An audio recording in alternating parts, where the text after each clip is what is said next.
తెలుగు రాష్ట్రాల్లో ఎడతెరిపి లేకుండా కురుస్తున్న భారీ వర్షాలతో గోదావరి నది ఉధృతంగా ప్రవహిస్తోంది.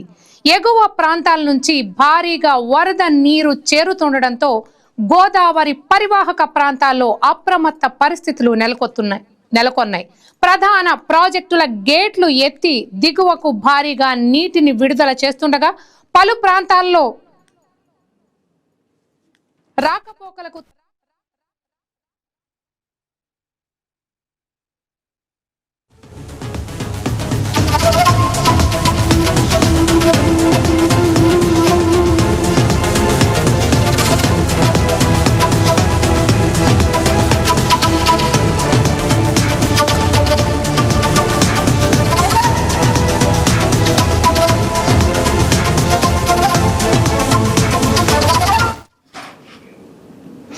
గోదావరి వరద తాజా పరిస్థితులు, అధికార యంత్రాంగం తీసుకుంటున్న చర్యలపై మరింత సమాచారాన్ని తూర్పుగోదావరి జిల్లా నుంచి మా ప్రతినిధి వర్మ అందిస్తారు. వర్మ, చెప్పండి, అక్కడ పరిస్థితులు ఎలా ఉన్నాయి? ఇప్పుడు రాకపోకలకి మరి ఎలాంటి అంతరాయం ఏర్పడింది? ప్రజలకి మరి ప్రభుత్వం నుంచి ఎలాంటి సహాయ చర్యలు అందుతున్నాయి?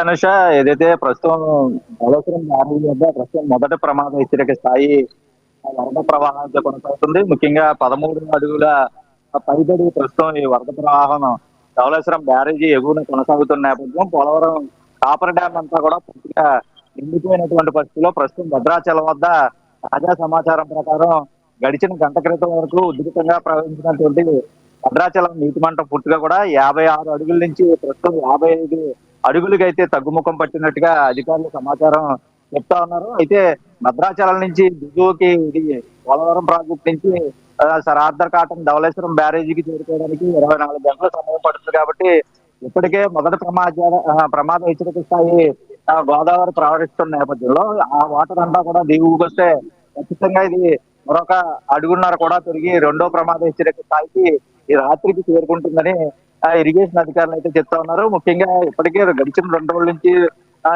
ఇతర రాష్ట్రాల్లో కురుస్తున్నటువంటి భారీ వర్షాల కారణంగా పూర్తిగా కూడా అటు పోలవరం జిల్లా అవచ్చు, తూర్పుగోదావరి జిల్లాగా, అలాగే అంబేద్కర్ కోనసీమ జిల్లాలో పూర్తి స్థాయిలో ప్రస్తుతం ఈ వరద ప్రవాహం గంటకి పెరుగుతూ వస్తుంది. ముఖ్యంగా లంక గ్రామాలన్నీ కూడా పూర్తిగా నీట మునిగిపోయిన పరిస్థితులు అయితే ఉన్నాయి. అయితే అధికారులు ఇప్పటికే అన్ని అప్రమత్త చర్యలు అయితే కూడా చేపట్టిన పరిస్థితులు స్వయంగా ఇరిగేషన్ అధికారులు, రెవెన్యూ, అలాగే జిల్లా కలెక్టర్ సైతం పూర్తిగా కూడా ఈ ప్రాంతాల్లో సంచరిస్తూ ఈ అప్రమత్తంగా ఉంటూ కూడా ప్రజలందరినీ కూడా సురక్షిత ప్రాంతాలకు తరలిస్తున్న పరిస్థితి అయితే ఉన్నాయి. అయితే ఇప్పటికే 90 కుటుంబాలకు సంబంధించి రాజమండ్రి కేంద్రంగా పునరావాస కేంద్రం కూడా ఏర్పాటు చేశారు. వాళ్ళకి సకల సౌకర్యాలు కూడా ఏర్పాటు చేసి ప్రస్తుతం ఏదైతే ఇంకా నిర్వాసిత గ్రామాల ప్రజలు ఎవరైతే ఉన్నారో వాళ్ళు కూడా తీసుకొచ్చే ప్రయత్నం చేస్తున్నారో, ఒకవైపు ఎన్డీఆర్ఎఫ్, ఎస్డీఆర్ఎఫ్ బృందాలు కూడా గోదావరి పరివాహక ప్రాంతాల్లో కూడా ప్రస్తుతం పర్యటిస్తున్న పరిస్థితి అయితే ఉంది. అయితే చాలా చోట్ల ముఖ్యంగా ధవళేశ్వరం బ్యారేజీకి దిగువన ఉన్నటువంటి లంక గ్రామాలన్నీ కూడా పూర్తిగా కూడా అక్కడ ఉన్నటువంటి రైతులు అవ్వచ్చు, పూర్తిగా కూడా వాళ్ళ పశువులను కాపాడుకోవడం లేదంటే పశుగ్రాసం సంరక్షించడానికి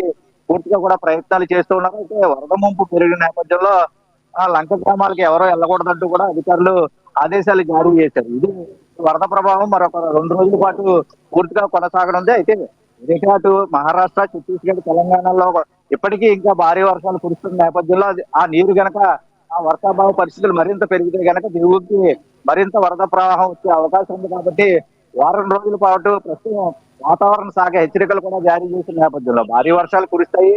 ముఖ్యంగా కూడా పోలవరం జిల్లాలో వాగులు వంకలు కలిసి తీలేరు నది కూడా పొంగి ప్రవహిస్తున్న నేపథ్యంలో పూర్తి స్థాయిలో వరద కూడా దిగువకి విడుదల చేస్తుంది. పూర్తిగా కూడా ధవళేశ్వరం బ్యారేజీ వద్ద ఇప్పుడు ఇంట్లో 10 లక్షలు దాటి వస్తూ వస్తున్నప్పటికీ 11 లక్షల హౌస్ లో అయితే ధవళేశ్వరం బ్యారేజీ నుంచి 75 గేట్లు కూడా ఎత్తి పూర్తిగా కూడా. Okay Varma, thank you so much.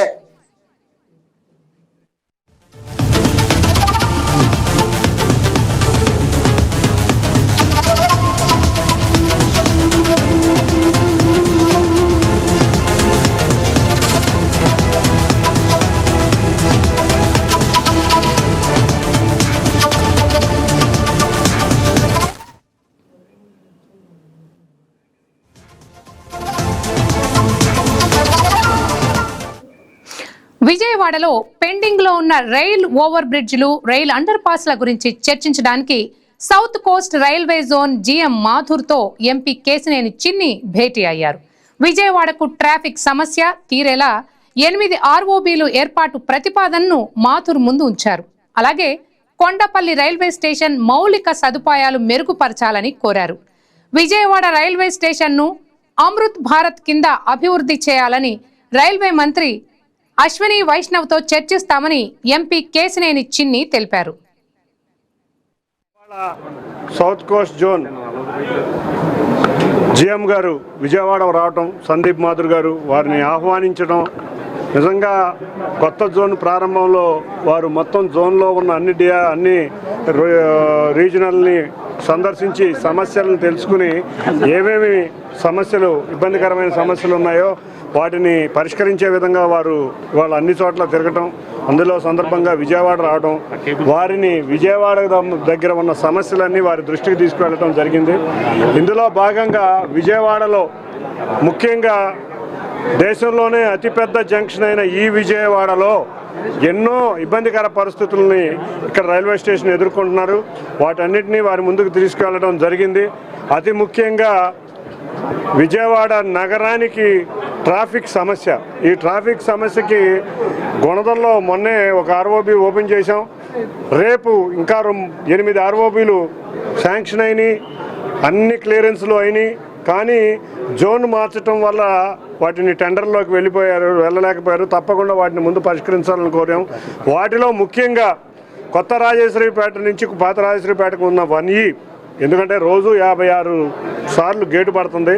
అన్నిటికన్నా ఎర్రకట్ట వంతెన, కేఎల్రావు వంతెన అనే మనం ఎర్రకట్ట వంతెన సుమారుగా 40 సంవత్సరాలు కట్టిన వంతెన్ని తూర్పు సెంట్రల్ నియోజకవర్గం, పశ్చిమ నియోజకవర్గానికి ఇంపార్టెంట్ వంతెన అది. దాన్ని 4 లేన్కి DPRకి ఇచ్చారు. ఇంకా DPR వారు సిద్ధం చేయలేపారు. దాన్ని కూడా అర్జెంటుగా పరిశీలించాలని కోరాం. వీటికి తోడు గుణదల్లో ఉన్న LC నెంబర్ 8 ఎన్నో సంవత్సరాల కోరిక, అది కూడా అడగడం జరిగింది. వీటితో పాటు విజయవాడ రైల్వే స్టేషన్ ఇది PPP మోడల్లో ఇప్పటికి 3 సార్లు టెండర్లు వేసినా ఎవ్వరూ కూడా రావడం జరగలేదు. కాబట్టి దీన్ని వేరే మార్గంలో టెండర్లు వేసి దీన్ని అమృత్ భారత్ స్టేషన్ కింద ఎందుకు ఇంత పెద్ద స్టేషన్ని చేయలేకపోవడం చాలా బాధాకరం. దాన్ని ఇమీడియట్గా చేయాలని కోరటం జరిగింది. అది కూడా మేము కేంద్ర మంత్రిని పార్లమెంటు సమయంలో కలిసి వాళ్ళకి కూడా ఈ స్టేషన్ గురించి విన్నవించుకోబోతున్నాం. అందరం ఎంపీలం కూడా రేపు సోమవారం కేంద్ర మంత్రి, రైల్వే మంత్రి గారిని సోమవారం కానీ మంగళవారం కానీ టైం ఇస్తామన్నారు. వారిని కలిసి ఈ ప్రాంతకు విజయవాడ నుంచి బెంగళూరు ఈ ట్రైను చాలా ఇంపార్టెంటు. కాబట్టి విజయవాడ బెంగళూరుని మనం వయా నరసరాపేట, రాయలసీమలో ఉన్న నంద్యాల, కర్నూలు, అనంతపూర్, గుత్తి, హిందూపూర్, బెంగళూరు కలిసే విధంగా మనకు ఒక ట్రైన్ ఇమ్మని అడుగుతూ జరిగింది. దాన్ని కూడా కేంద్ర మంత్రి వర్యుల వారికి తీసుకుని అందరం ఎంపీలు కూడా వెళ్ళి అడుగుదామని. ఎందుకంటే ఎంతోమంది రాజధాని ప్రాంతం, అమరావతి ప్రాంతం అయిన ఈ విజయవాడకు వస్తూ ఉంటారు, ఎంతోమంది విద్యార్థులు వస్తూ ఉంటారు. అన్నిటికన్నా ముఖ్యంగా ఈ ట్రైన్ ఉంటే ఇక్కడ ఎంతో వ్యాపార వర్గాలు అంతే అన్ని రాష్ట్రాల నుంచి కూడా అన్ని రాయలసీమ ప్రాంతాలకి ట్రైన్ ఉపయోగపడుతుంది. కాబట్టి అది కూడా అడగడం జరిగింది.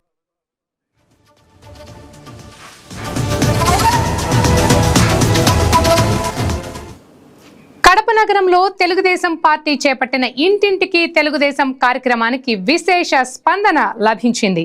ప్రభుత్వ విప్ కడప ఎమ్మెల్యే మాధవిరెడ్డి నగరంలోని 5వ డివిజన్ అశోక్ నగర్లో ఇంటింటికి వెళ్లి ప్రజలను కలిశారు. ముఖ్యమంత్రి నారా చంద్రబాబు నాయుడు నాయకత్వంలోని కూటమి ప్రభుత్వం అమలు చేస్తున్న సంక్షేమ పథకాలు, రాష్ట్ర అభివృద్ధి కార్యక్రమాలను ప్రజలకు వివరించారు.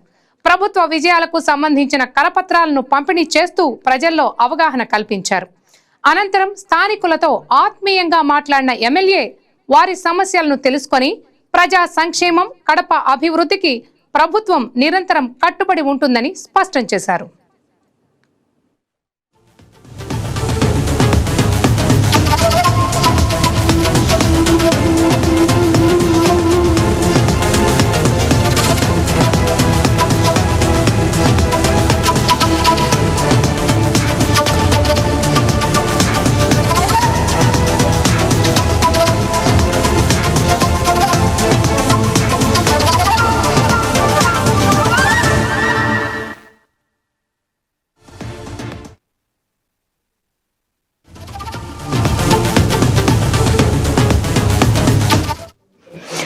Krishna milk union chairman Chalasani Anjaneyulu అక్రమ పద్ధతిలో పదవి చేపట్టారని టీడీపీ సీనియర్ నేత వీరపనేని శివరాం ఆరోపించారు.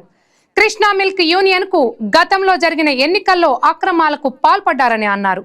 Krishna milk union chairman Chalasani Anjaneyulu గతంలో తన డైరెక్టర్ పదవిని అడ్డుకున్నారని, తనపై నమోదైన సస్పెన్షన్ సవాల్ చేశానని, హైకోర్టు కూడా తనపై చేసిన ఆరోపణలను కొట్టివేసిందని వీరపనేని శివరాం వివరించారు. ఒక సైకోకి, ఒక శాడిస్ట్ని సాటిస్ఫై చేయడం కోసం ఈ అక్రమ కేసులన్నీ పెట్టి సుమారు సంస్థ డబ్బులు కనీసం 2 కోట్ల రూపాయలు నా మీద ఖర్చు పెట్టుంటారు. మీరు ఏమిటంటే అంత భయం మీకు? నేను మీలాగా ఒక పాల రైతునే, ఒక పాల సంఘ అధ్యక్షుడినే, చిత్తశుద్ధితో నిజాయితీతో తెలుగుదేశం పార్టీ కట్టుబడి ఉన్నటువంటి తెలుగుదేశం పార్టీ కార్యకర్తనే. అందుకే ఈ రోజున నిజం గెలిచింది. ఈ రోజున అంటున్నారంట హైకోర్టులో అప్పీల్కి వెళ్దాం, ఎవరో మన జగన్ గారికి వాళ్ళకి వాదించే లాయర్లు ఉంటారంట, ఫ్లైట్లో వస్తారంట ఢిల్లీ నుంచి. ఆ లాయర్లు పెడదాం, ఆ లాయర్లు పెట్టే సరే ఈ కేసుని మనం స్టే తెచ్చుకుందాం హైకోర్టులో అని చెప్పి వాళ్ళు అక్కడ చెప్పుకుంటారంట. అయ్యా, అసలు మీ తగాదాలకి, మీ కేసులకి ఈ రైతుల డబ్బుకి ఏం సంబంధం? మీకు ఇవాళకైనా నీతి నిజాయితీ చిత్తశుద్ధి ఉంటే ఇప్పుడు వరకు ఈ కేసులకి మీరు పెట్టిన డబ్బు, సంస్థ నుంచి పెట్టిన డబ్బు మీరు తిరిగి చెల్లించాలి సంస్థకి అని చెప్పి కూడా ఈ సందర్భంగా మీకు విజ్ఞప్తి చేస్తున్నా. అంతేకాదు, గత 2 సంవత్సరాలుగా ఇవాళ ఎవరైతే ఇతర డైరెక్టర్లు రద్దయి ఉన్నారో వాళ్ళిద్దరూ తీసుకున్న సిట్టింగ్ ఫీజులు ఇవన్నీ కూడా సంస్థకి తిరిగి చెల్లించాలని చెప్పి నేను ఎండీ గారిని విజ్ఞప్తి చేస్తూ ఉన్నా. నేను నా సొంత డబ్బుతో నేను పోరాడా, నేను ఎవరికీ లెక్క చెప్పక్కర్లా. మీరు సంస్థ డబ్బుతో, రైతుల డబ్బుతో మీరు ఈ రోజున నా మీద పోరాటం చేశారు. వాటికి లెక్కలు తీయండి, వైట్ ఎంత ఇచ్చారో, బ్లాక్ ఎంత ఇచ్చారో.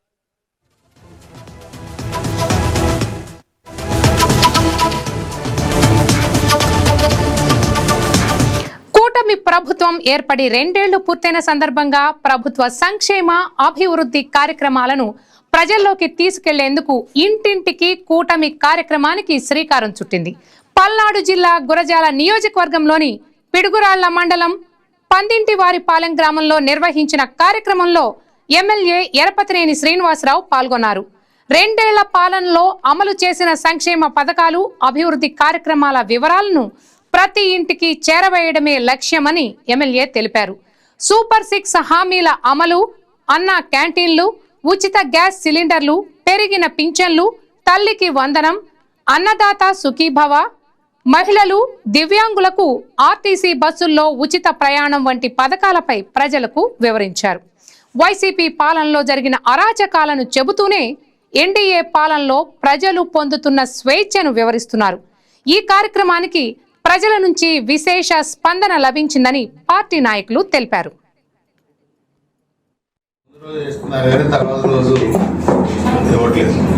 ఈరోజు భారతదేశంలో అత్యధికంగా పెన్షన్లు ఇచ్చే రాష్ట్రం ఆంధ్రప్రదేశ్ రాష్ట్రం. ఆర్థికంగా బలంగా ఉన్న రాష్ట్రాల్లో కూడా పెన్షన్ 500 రూపాయలు, 1000 రూపాయలు ఇస్తే ఆంధ్రప్రదేశ్లో 4000 రూపాయలు, దివ్యాంగులకు 6000 రూపాయలు, తలసేమే బాధ్యతకి 10,000 అండ్ పూర్తిగా బెడ్ మీద నుంచి బయటికి రాని పరిస్థితిలో ఉన్న వాళ్ళకి 15,000. 15,000 అంటే దాదాపు 1,80,000 రూపాయలు ఒక సంవత్సరానికి. మామూలు పెన్షన్ 4,000 అంటే 45,000. ఈరోజు ఒక రైతు ఎకరం పండించుకున్న అంత ఆదాయం రావట్లేదు. అంటే ముఖ్యమంత్రి గారి ఉద్దేశం పేద ప్రజల్ని ఏ విధంగా ఆదుకోవాలనే దాని మీదనే రాష్ట్రానికి ఆర్థిక భారం ఉన్నా కానీ ఈ పథకాన్ని సౌకర్యంగా కూడా మనకి ఈరోజు రాష్ట్రం నడుస్తూ ఉంది. అదేవిధంగా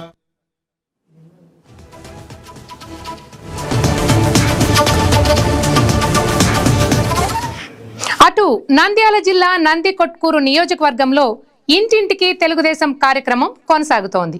మిడుతూరు మండలం కడుమూరు గ్రామంలో నిర్వహించిన కార్యక్రమంలో ఎమ్మెల్యే గిత్తా జయసూర్య పాల్గొని కూటమి ప్రభుత్వం ప్రజా సంక్షేమమే లక్ష్యంగా పనిచేస్తోందని పేర్కొన్నారు. ఎన్నికల ముందు ఇచ్చిన హామీలను దశల వారీగా అమలు చేస్తూ అర్హులైన ప్రతి కుటుంబానికి సంక్షేమ పథకాల ప్రయోజనాలు అందిస్తున్నామని తెలిపారు. నియోజకవర్గంలో రోడ్లు, సాగు, తాగునీటి సమస్యల పరిష్కారానికి ప్రాధాన్యం ఇస్తున్నామని చెప్పారు. ఇదే సందర్భంగా పొగాకు రైతులు ఎరువుల కొరత సమస్యను ఎమ్మెల్యే దృష్టికి తీసుకురాగా ప్రభుత్వంతో మాట్లాడి పరిష్కారానికి కృషి చేస్తామని హామీ ఇచ్చారు. అనంతరం గ్రామంలోని అర్హులైన లబ్ధిదారులకు పింఛన్లను పంపిణీ చేశారు.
ఇక గుంటూరులో రాజకీయ విమర్శలు మరోసారి వేడెక్కాయి. మాజీ మంత్రి అంబటి రాంబాబును ఉద్దేశించి తెలుగుదేశం పార్టీ సీనియర్ నేత సిరిపురపు శ్రీధర్ శర్మ తీవ్ర విమర్శలు చేశారు. కేంద్ర సహాయ మంత్రి పెమ్మసాని చంద్రశేఖర్ కు సంబంధించిన ఏఐ వీడియోను సోషల్ మీడియాలో ప్రచారం చేశారంటూ అంబటి రాంబాబుపై ఆరోపణలు చేశారు. ఏఐ సాంకేతికతను ఉపయోగించి తప్పుడు ప్రచారం చేయడం ప్రజాస్వామ్యానికి ప్రమాదకరమని, రాజకీయాలు వాస్తవాల ఆధారంగా ఉండాలే తప్ప వ్యక్తిత్వ హననం చేసేలా ఉండకూడదని అన్నారు. ఈ వ్యవహారంపై సంబంధిత దర్యాప్తు సంస్థలు నిష్పాక్షికంగా విచారణ జరిపి చట్ట ప్రకారం చర్యలు తీసుకోవాలని డిమాండ్ చేశారు.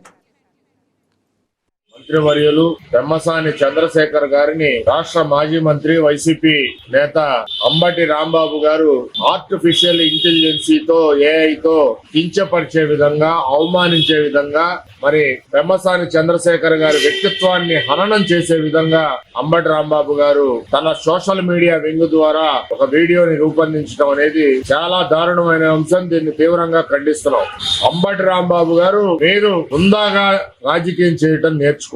చాలా చీప్ గా దిగజారిపోయి సోషల్ మీడియాను అడ్డం పెట్టుకొని రాజకీయం చేయటం మానుకోండి. మీ స్థాయి దిగజారిపోయే విధంగా ప్రవర్తించమాకండి. కులాల మధ్య, మతాల మధ్య, వ్యక్తుల మధ్య రాజకీయం చేసుకుంటూ పప్పం గడపమాకండి. మీకు చేత అయితే పెమ్మసాని చంద్రశేఖర్ గారు కేంద్రం నుంచి కొన్ని వందల కోట్ల రూపాయలు నిధులు తీసుకొస్తున్నారు గుంటూరు జిల్లాకి.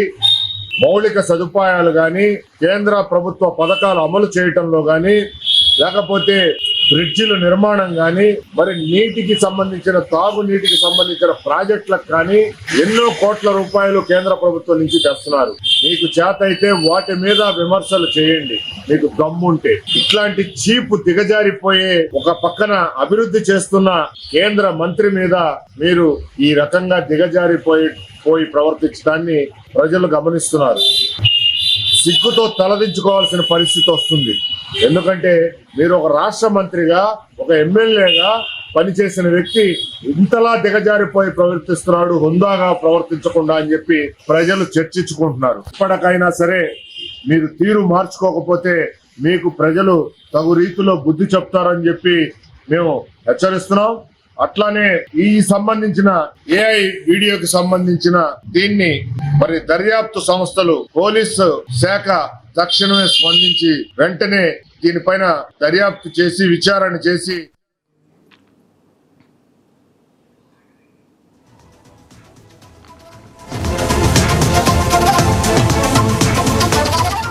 నంద్యాల జిల్లా నందికొట్కూరు మండలం బొల్లవరం గ్రామంలో ఎన్టీఆర్ భరోసా పింఛన్ల పంపిణీ కార్యక్రమం ఘనంగా జరిగింది. మండల convener Mandra Surendranath Reddy, market yard chairman Veeram Prasad Reddy అర్హులైన లబ్ధిదారులకు పింఛన్లను అందజేశారు. ఈ సందర్భంగా అర్హులందరికీ ప్రభుత్వ సంక్షేమ పథకాల ప్రయోజనాలు పారదర్శకంగా అందుతున్నాయని తెలిపారు. అనంతరం 2 ఏళ్ల నమ్మకం, అభివృద్ధి, సంక్షేమం కార్యక్రమంలో భాగంగా ఇంటింటికి వెళ్లి ప్రభుత్వం అమలు చేస్తున్న సంక్షేమ పథకాలు, అభివృద్ధి కార్యక్రమాలపై ప్రజలకు అవగాహన కల్పించారు. ఇప్పటికే అమలవుతున్న పథకాలపై లబ్ధిదారుల అభిప్రాయాలను తెలుసుకుంటూ ప్రభుత్వ సేవలను సద్వినియోగం చేసుకోవాలని నాయకులు పిలుపునిచ్చారు. మన market yard chairman Veeram Prasad Reddy ఆధ్వర్యంలో door to door program pension, తర్వాత డోర్ టు డోర్ క్యాంపు 2 ఈరోజు చేస్తున్నాము. శిరీషకు ఇద్దరు పిల్లలకి తల్లికి వందనం పడింది. ఆమె ఎంతో సంతోషం వ్యక్తం చేస్తుంది. మన నారా చంద్రబాబు ముఖ్యమంత్రి గారి గురించి, నారా లోకేష్ గారి గురించి, తర్వాత ఉచిత బస్సు ప్రాముఖ్యత ఇచ్చినందుకు ఆమె కృతజ్ఞత తెలుపుతుంది. అన్నదాత సుఖీభవ వాడింది. శ్రీశక్తి గ్యాస్ కూడా గ్యాస్ అమౌంట్ కూడా పడుతుంది చెప్తుంది. ఆమె ఎంతో హర్షం వ్యక్తం చేసి మన తెలుగుదేశం గవర్నమెంట్ కు, చంద్రబాబు నాయుడుకి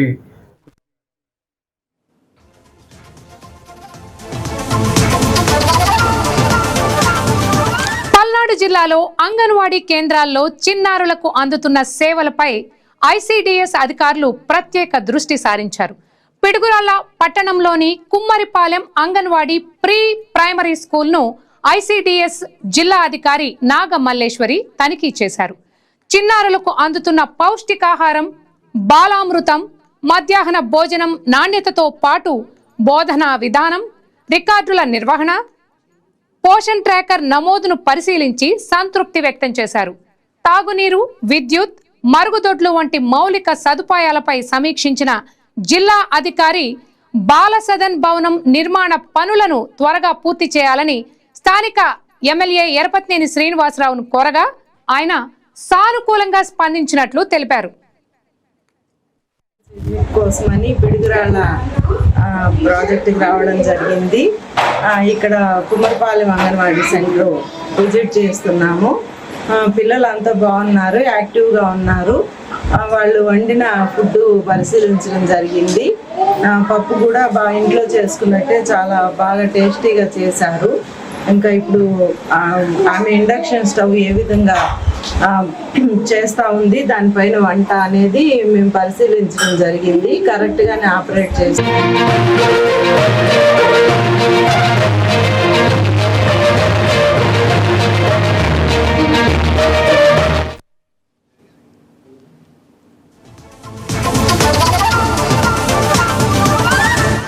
గుంటూరు జిల్లా పత్తిపాడు తహసీల్దార్ కార్యాలయంలో ఓటరు జాబితా ప్రత్యేక సవరణ కార్యక్రమంపై ఆర్డీఓ ఆధ్వర్యంలో అఖిల పక్ష సమావేశం నిర్వహించారు. నియోజకవర్గ పరిధిలోని 288 పోలింగ్ కేంద్రాల్లో సుమారు 87% ఓటర్ల వివరాల డిజిటలైజేషన్ పూర్తయిందని అధికారులు తెలిపారు. మిగిలిన వారికి నోటీసులు జారీ చేసి ప్రక్రియను త్వరలో పూర్తి చేస్తామని వెల్లడించారు. ఈ నెల 31వ తేదీ నుంచి ఓటరు జాబితాపై అభ్యంతరాలు, మార్పులు, చేర్పుల కోసం దరఖాస్తులు స్వీకరిస్తామని, 18 సంవత్సరాలు నిండిన వారు కొత్త ఓటు నమోదుకు దరఖాస్తు చేసుకోవచ్చని సూచించారు. బిఎల్ఓలకు, బిఎల్ఏలు పూర్తి స్థాయిలో సహకరించాలని ఆర్డీఓ కోరారు.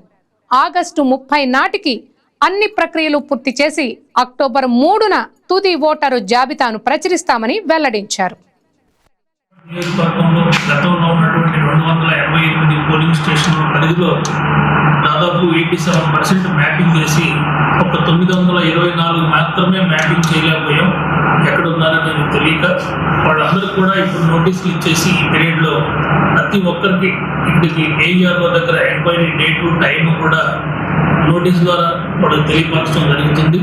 వాళ్ళు ఆ డేట్ టు టైంకి వాళ్ళు ఇక్కడికి వచ్చేసి అటెండ్ అయితే ఎలక్షన్ కమిషన్ ప్రిస్క్రైబ్ చేసినటువంటి 11 ప్రూఫ్లు, ఐడి కార్డ్స్ని ప్రిస్క్రైబ్ చేసింది. అందులో ఏ ఒక్కటి తీసుకొచ్చినా కూడా దాన్ని కూడా స్కాన్ చేసి అప్లోడ్ చేసి వాళ్ళు 924 మందిని కూడా మళ్ళీ ఓటర్ లిస్టులో ఎన్రోల్ అయ్యే విధంగా చూడటం జరుగుతుంది.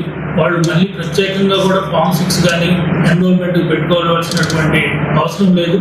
ఈ రోజు నుంచి డ్రాఫ్ట్ పబ్లికేషన్ అయిన రోజు నుంచి 30 days పాటు కొత్తగా తీసుకున్నటువంటి క్లైమ్స్ అండ్ అబ్జెక్షన్స్ కి ఎలక్షన్ కమిషన్ టైం ఇచ్చేసింది. ఈ టైంలో కొత్తగా ఎన్రోల్ కావాల్సిన వాళ్ళు ఎవరన్నా ఉంటే వాళ్ళందరూ 18 years కంప్లీట్ అయినటువంటి వాళ్ళు ఉంటే వాళ్ళు అందరూ కూడా ఫామ్స్ పెట్టుకోవాల్సిందిగా.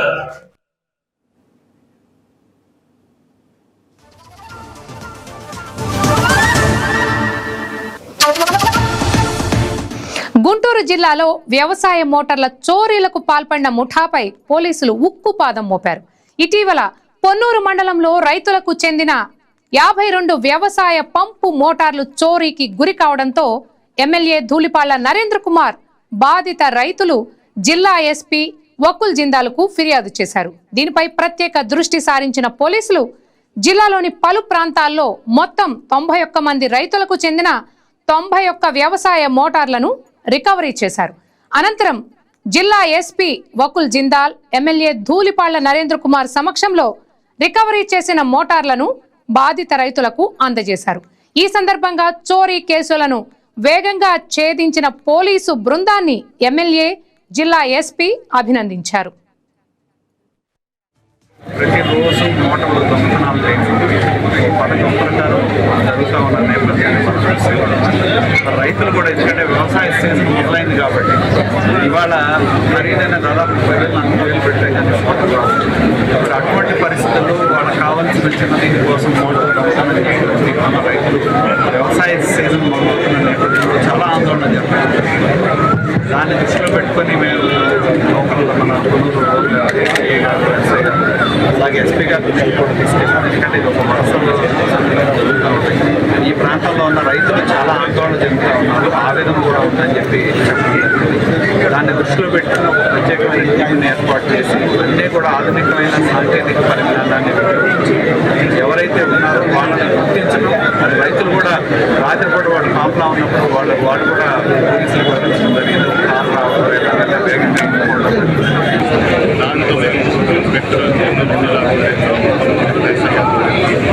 స్పెషల్ టీమ్ ఏర్పాటు చేసి తీసుకొని దాన్ని డిటెక్టివ్ చేయడం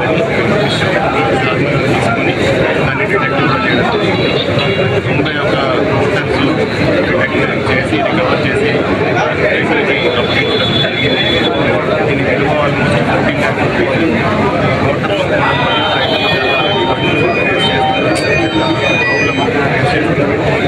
దృష్టిలో పెట్టుకుని ప్రత్యేకంగా దృష్టి పెట్టి ఈ కేసు డిటెక్ట్ చేయడం జరిగింది. దానికి సంబంధించి ఈరోజు ఇక్కడ పోలీస్ డిపార్ట్మెంట్ ఆఫీసర్స్కి వాళ్ళందరికీ కూడా పిలిపించి ఇక్కడ వాళ్ళకి అప్లికేషన్ ఎమ్మెల్యే గారికి చాలా ధన్యవాదాలు తెలియజేస్తున్నాను.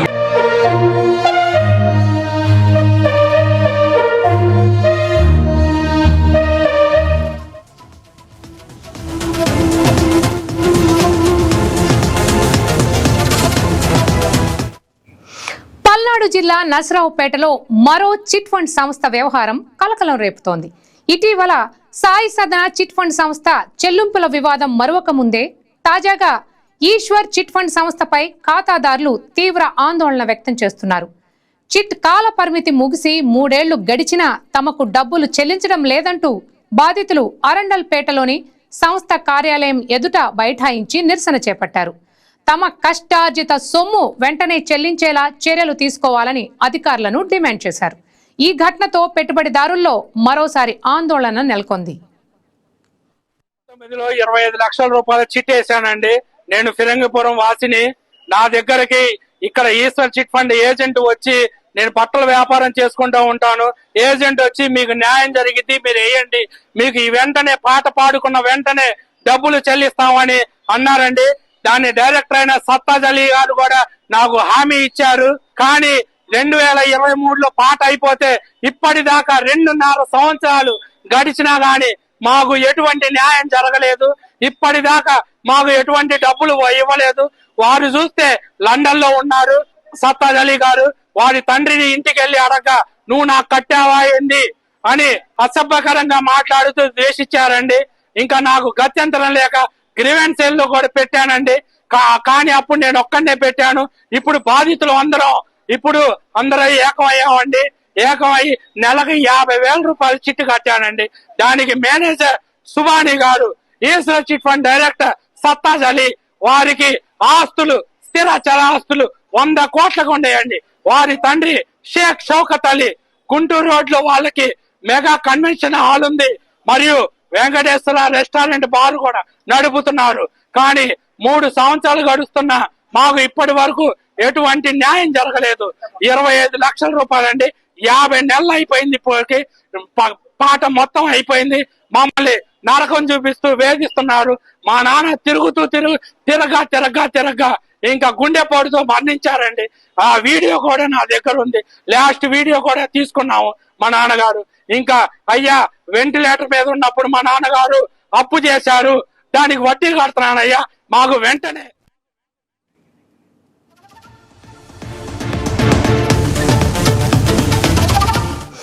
ప్రముఖ శైవ క్షేత్రం దక్షిణ కైలాసంగా ప్రసిద్ధి చెందిన శ్రీకాళహస్తీశ్వర స్వామి వారి ఆలయంలో సహస్ర ఘటాభిషేకం వేడుకలు అత్యంత వైభవంగా జరిగాయి. వేద పండితుల మంత్రోచ్చారణలు, మంగళ వాయిద్యాల నడుమ 1000 ఘటాల్లో పవిత్ర జలాలతో స్వామివారికి శాస్త్రోక్తంగా అభిషేకం నిర్వహించారు. లోక కళ్యాణం, ప్రజల సుఖ శాంతి, రాష్ట్ర సుభిక్షం, సకాలంలో వర్షాలు కురిసి పాడి పంటలు సమృద్ధిగా పండాలని సంకల్పంతో ఈ విశేష సేవను నిర్వహించినట్లు దేవస్థానం అధికారులు తెలిపారు. ఈ కార్యక్రమంలో దేవస్థానం EO BK Venkateshulu, chairman K Sai Prasad, పాలక మండలి సభ్యులు పాల్గొని ప్రత్యేక పూజలు నిర్వహించగా పెద్ద సంఖ్యలో భక్తులు స్వామివారిని దర్శించుకుని తీర్థ ప్రసాదాలు స్వీకరించారు.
Keep watching YK Network.